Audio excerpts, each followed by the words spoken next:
Hi everyone, welcome to this channel. My name is Tina, and on this channel we'll be posting on how to measure and cut your fabrics. So if you're interested in how to measure and cut different styles of fabrics, stay glued to this channel, subscribe to this channel, and share these videos to your loved ones so they can equally get into these tutorials. So let's dive right into the video. Here is how to measure and cut a short. So here I've drafted the length of the short. So from the waist to the length. Yeah, I've already placed the fabric in such a way that I will have a straight cut after I'm done measuring. So I'm giving this is actually the waistline. I'm trying to cut out the waistline. So I folded the fabrics into two to cut out the waistline. So after cutting the front side of the fabric, I'm going to turn it to the other side of the fabric to cut out the back side. Here I've drafted the waist and I've added the same allowance on the waist.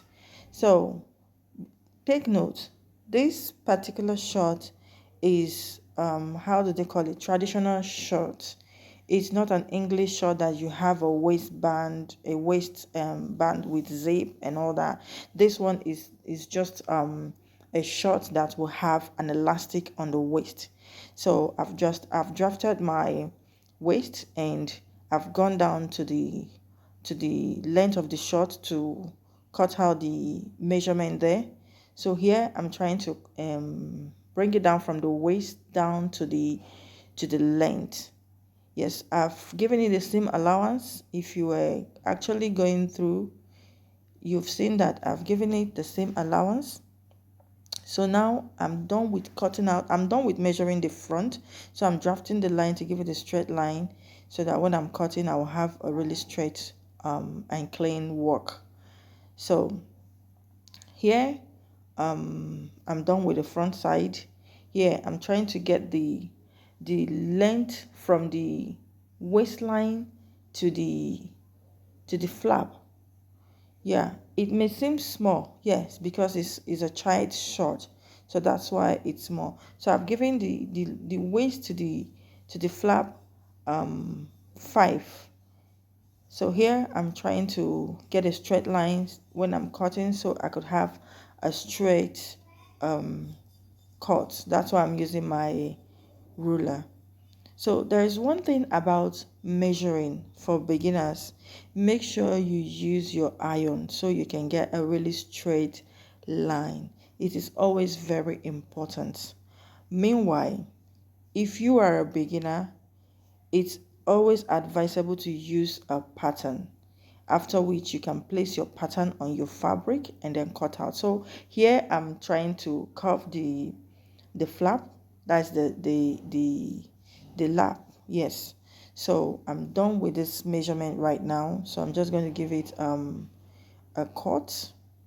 Yeah. So like I was saying, okay, I'm trying to put the new measurement. Yeah, so here I'm cutting out, I'm drafting out the new measurement. So I'm done with that. So I'm going to put it a straight line from the flap down to the new. So it's going to go slanty so as to give it a perfect shape. So yeah, I'm done with the measurement. So I'm cutting out the front part of the shirt. So, like I said, for beginners, remember to use your pattern because it's always advisable to use a pattern, especially if you're sewing for a client. If you're just starting, I know there are professionals that can just dive into just into the fabric and then measure and cut out. For beginners, in order not to go and start paying for what you didn't bargain for, just use your pattern. You buy a pattern, it's actually cheap, you can buy. Use your pattern to do your measurement so that when you are done you can place your pattern on your fabric and then cut out. So there I'm giving it the dart. Yes, it's not actually important, but I just, for the purpose of the tutorial, I just have to put it there for you guys to see. So meanwhile, if you haven't subscribed to my channel, please do so, and share my videos so that YouTube can recommend it. Yeah, so now we're done with the front part of the short. We're diving into the back part of the short.